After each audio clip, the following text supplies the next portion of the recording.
Alors bonjour à tous et à toutes, bienvenue dans une nouvelle vidéo cétose, sport et cancer. Alors aujourd'hui je voudrais faire la suite de ma vidéo précédente pour attacher une importance certaine à la diversité des aliments que vous ingurgitez. C'est-à-dire que dans un régime cétogène, je disais qu'on pouvait faire des écarts, etc. Mais qu'il fallait essayer au maximum, pour moi, de diversifier ces écarts. Je m'explique. Si vous vous faites plaisir et que vous mangez un steak complet, un steak de 150 grammes, vous allez avoir beaucoup plus de soucis que si vous faites un écart où vous mangez un demi-steak avec un œuf et un petit peu de pâté, etc. Je ne saurais pas forcément très bien vous expliquer pourquoi, mais je pense que la diversité, par exemple, des protéines que vous ingurgitez, et notamment donc la diversité des acides aminés qui vont se dégrader derrière, va faire que la réponse métabolique ne sera pas la même. C'est-à-dire que les différents acides aminés n'empruntent pas d'ailleurs, c'est même pas forcément, ils n'empruntent pas la même voie métabolique. Et du coup, si vous faites un écart monotypé, on va dire, vraiment spécifique sur un type d'aliment, c'est là que vous allez avoir le plus de soucis. Bon.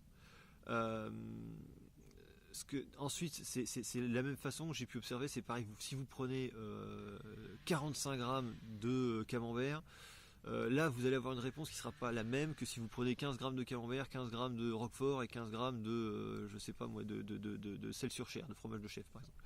Voilà. Donc là c'est pareil, ça à mon avis c'est lié à la diversité des protéines que vous ingurgitez. Là vous n'aurez pas les mêmes réponses métaboliques, enfin moi en tout cas j'ai pas les mêmes réponses métaboliques, il vaut mieux pour moi diversifier au maximum. Et dans la même veine vous avez, je pense aux fruits, si je mange un tout petit peu de groseille, un petit peu de myrtille, un petit peu de framboise, c'est pareil, c'est pas la même réponse que si je mange que un seul de ces trois fruits en quantité triplée par exemple. Et je vais vous donner un dernier exemple aussi qui est assez édifiant. Pour moi, c'est par exemple avec les oléagineux.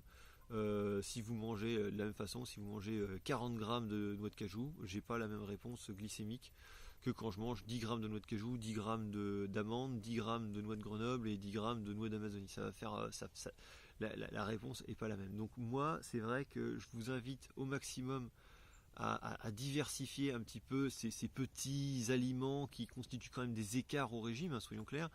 Mais si c'est à chaque fois c'est des petites quantités, et ben finalement ça passe. Et je pense que l'intérêt nutritionnel est important parce que vous apportez quand même beaucoup de diversité de nutriments qui sinon ne sont pas forcément présents dans votre régime. Donc voilà, moi je vous dis, j'ai pas forcément, voilà, c'est un témoignage. Je vous invite toujours à tester, à mesurer votre glycémie, votre cétonémie à côté pour savoir si vous réagissez bien. Mais en tout cas, voilà, de mon expérience, c'est important d'essayer de tester ça. Allez, je vous souhaite une bonne journée.